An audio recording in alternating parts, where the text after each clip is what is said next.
এভাবে কেউ কি কখনো পাতা দিয়ে বড়া বানিয়ে খেয়েছেন? সেটা যে পাতাই হোক না কেন, লাউ পাতা, কুমড়ো পাতা বা যেই পাতাই হোক বা পুঁইশাকের পাতা যেটাই হোক আর কি। তো এভাবে বড়া বানিয়ে একবার খেয়ে দেখবেন, দেখবেন কত মজা। তো প্রথমে আমি চাল আর ডাল ২ রকমের ডাল নিয়ে নিয়েছি। এগুলোকে আমি ভালোভাবে ভিজতে দিয়েছি। ভিজে দেখেন ফুলে উঠেছে। এরপর আমি ব্লেন্ডার জগের ভিতরে ডাল আর হচ্ছে রসুন আর হচ্ছে কাঁচামরিচ দিয়ে দিয়েছি। আমার ব্লেন্ড করা শেষ। এর মধ্যে আমি লবণ আর হলুদ গুঁড়ো আমি মিশিয়ে নিয়ে ভালোভাবে ডালটাকে মিক্সড করে নিচ্ছি। তো ডালটা বেশি ঘন হবে না, বেশি পাতলাও হবে না, মিডিয়াম থাকবে। আপনারা চেষ্টা করবেন এরকম ভিডিওতে মানে যেরকম দেখতে পাচ্ছেন এরকম রাখার। তো এর মধ্যে আমি সুন্দর একটা পাতা, কি বলবো আর পাতার কথা, পাতার অবস্থা একদম কাহিল। তো যাই হোক, পাতাটা আমার ২ দিন আগেকার, মানে ২ দিন আগে আমি এনে রেখেছিলাম।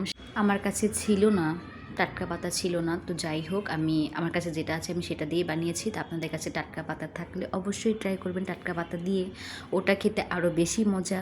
তো একবার হলো চেষ্টা করবেন। আমি পাতার সম্পূর্ণ মানে এপিট ওপিট করে ৪ ভাঁজ করে সুন্দর করে ভালোভাবেই এই কিছু যেন বলে ডালের পুরটাকে ভালোভাবে দিয়ে দিয়েছি।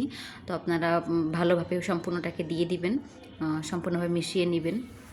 তো একদম লো হিটে না ভাজলে কিন্তু ভেতরে কিন্তু কাঁচা থেকে যাবে, ভেতরে আর সিদ্ধ হবে না ডালটা, আর উপরে দিয়ে ক্রিস্পি হয়ে যাবে, তো খেতে কিন্তু মজা লাগবে না। তো ভালোভাবে লো হিটে ভাজতে হবে যাতে করে পুরোপুরি সম্পূর্ণটাই ক্রিস্পি ক্রিস্পি হয়, সম্পূর্ণভাবে সিদ্ধ হয়, এইভাবে ভাজতে হবে। দেখেন এই যে আমার কিন্তু ভাজা শেষ। আমি গরম ভাতের সাথে সুন্দরভাবে এখন খেয়ে নিব গাইস। উফ, কী যে মজা এটা খেতে! প্লিজ আপনারা একবার হলেও ট্রাই করবেন। Thank you.